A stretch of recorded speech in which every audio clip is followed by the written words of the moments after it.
John Northcott is here to fill us in. So, John, what happened here? Sean Penn, major Hollywood actor, and now gonzo journalist? Yeah, exactly, Andrew. If I had told you that, or if I had shown you this picture without knowing the story behind it, you'd think it was Photoshop. But that's exactly what you're seeing. A meeting that occurred last September between the two-time Academy Award winner, director, writer, foe of the paparazzi, and this man here, possibly the most wanted man in North America, deemed so by several U.S. jurisdictions, a man who's escaped from Mexican authorities twice, and now someone who is there being interviewed by Sean Penn. Now, Sean Penn, in this Rolling Stone article, said that what he did is he went down there and he met Guzman, and they had a long conversation, and then they stayed in touch through a variety of ways, and over time, they exchanged ideas and thoughts, and eventually had a chance to record it.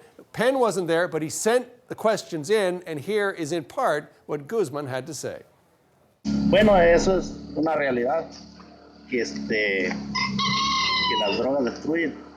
Desgraciadamente, como le comento, por donde yo me crié, pues no había otra manera, ni hay, de sobrevivir y pues no había otro camino como.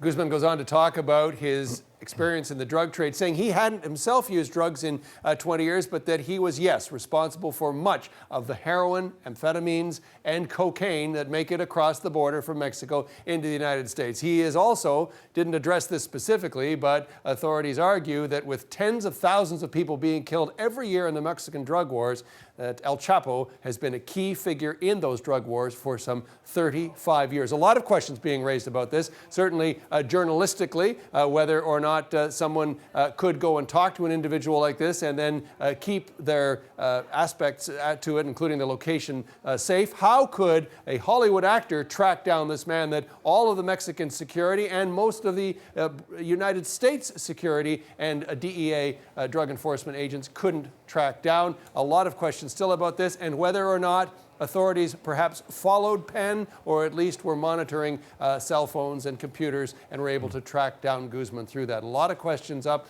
but still an incredible story from what we know already. And we're also learning more this morning, John, about what happens next to El Chapo. Yeah, he is likely going to be extradited at some point to the United States. The Americans really want to get their hands on him. Over 7 jurisdictions have indicted him on a whole variety of offenses, including murder and drug trafficking. The Mexicans have said they want to have a go at him for 300 or 400 years. So there's going to be some tie-up in the courts. But the Americans certainly don't trust the Mexicans now after the 2 escape attempts and the ability of Sean Penn to track him down. All Andrew? right. Thanks, John. Okay.